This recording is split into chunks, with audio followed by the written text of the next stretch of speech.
আসসালামু আলাইকুম, welcome to my another video. তো আজকে হচ্ছে এই মুচমুচে আলু পকোড়াটা বানিয়েছিলাম আর এটা খেতে খুবই মজা হয়েছিল। চলুন তো রেসিপিটা দেখে নিই। প্রথমেই এখানে আমি একটা বড় সাইজের আলু নিয়ে সেটাকে ধুয়ে পানি ঝরিয়ে নিয়েছি আর এর ভিতরে আমি একটা পেঁয়াজ কুচি দিয়ে দিলাম আর তারপর দিয়ে দিলাম 3 থেকে 4টা কাঁচামরিচ কুচি। আর তারপর এখানে হচ্ছে আমি একটু রেড চিলিও দিয়ে দিয়েছিলাম, আপনারা ঝাল কম পছন্দ করলে এটি স্কিপ করতে পারেন। এরপর এখানে আমি দিয়ে দিয়েছি 1 টেবিল চামচ কর্নফ্লাওয়ার, 1 টেবিল চামচ হচ্ছে ময়দা এবং এরপর দিয়ে দিয়েছি আদা রসুনের পেস্ট। এরপর একটু ম্যাজিক মশলা দিয়ে আমি পুরোটাকে সুন্দরভাবে মেখে নিয়েছি। এখানে এক্সট্রা কোনো পানির প্রয়োজন নেই, আলু ধোয়ার পরে যে পানিটা থাকে ওটা দিয়ে পুরোটা মেখে নেওয়া যায়। এরপর চুলার আঁচটা একদম হাই করে ডুবো তেলে আমি সবগুলো পকোড়া ভেজে নিব। আর পকোড়া ভাজার সময় অবশ্যই চুলার আঁচটা একই রকম রাখার ট্রাই করবেন, হাই বা মিডিয়াম অবস্থায় রাখবেন, তাহলে এটা মুচমুচে হবে।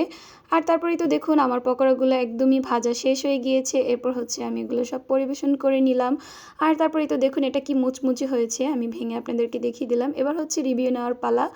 তো আমি হচ্ছে চলে গেলাম আমার ভাইয়ের কাছে, যেহেতু আজকে ফ্রাইডে ও বাসায় আছে, তাই দেখি ও কি বলে খেয়ে। আলুর পকোড়া খেয়ে বল কেমন হয়েছে,